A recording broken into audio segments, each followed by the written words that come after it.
Hello friendships, for today's video, meron tayong octopus salad for today. So, ito ang ating lulutuin and let's start. Luto na tayo, yan. Madali lang to. Yan, ito na ang ating octopus fresh, yan. Ewan ko kung ilang kilo to, baka half kilo. Kumukulo ng ating tubig. At lalagayin na natin siya.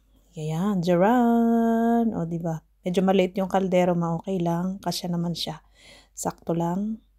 Yan, naluto na siya. Pag malambot na syempre, tingnan nyo na lang, try nyong anuhin ng toothpick or kaya tinidor. Kung siya'y malambot na, pwede nyo nang hanguin. Yan, ayan. Kita nyo naman. Mainit-init pa, kaya andali lang. Ito na yung ating patatas na binoiled ko na rin siya. Nauna nang na-boiled in. Siyempre, babalatan muna natin. Bago natin hiwain. And ito na.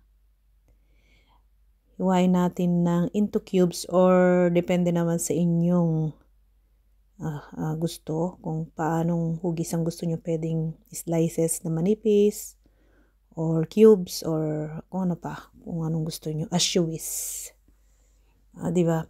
Tapos, meron tayong parsley na ano na rin, tinadtad.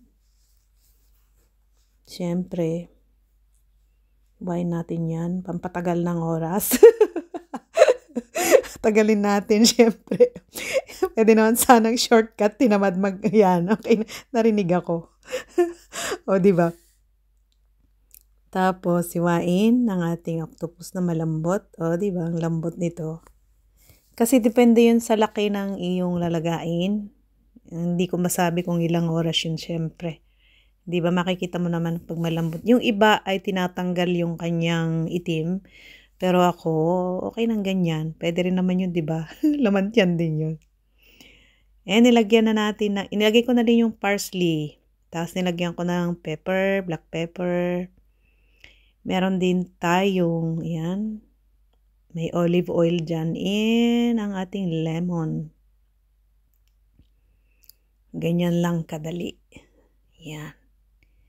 Lagyan natin ng olive oil. Sinipag tayo ngayon, kaya buo ang ating video. Pero pag tinatamad tayo, friendships, ay gagawin nating reels na lang at mabilisan. Kaya ngayon ay sinipag. May lemon, fresh.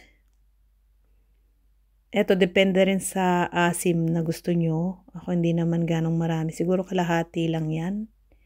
Or isang buo para naman lumasa yung ating lemon. Yan. Pigain ng pigain. Pipigain natin siya. Ayan. Nilagyan ko na rin ng salt.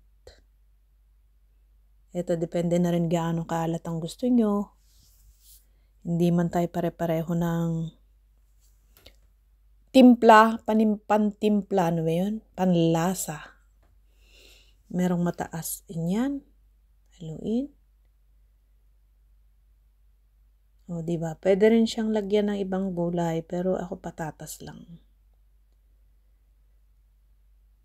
Yan. Pwede rin gawin to sa nilagang pusit at saka nilagang hipon. Yan, tahong, ganyan. Pwede rin siyang ganyan, salad, seafood salad. And ito na, ready na. Pwede rin siyang kainin with bread o kaya naman with kanin. Depende na lang din sa gusto. Yan, sandukan time. Yan.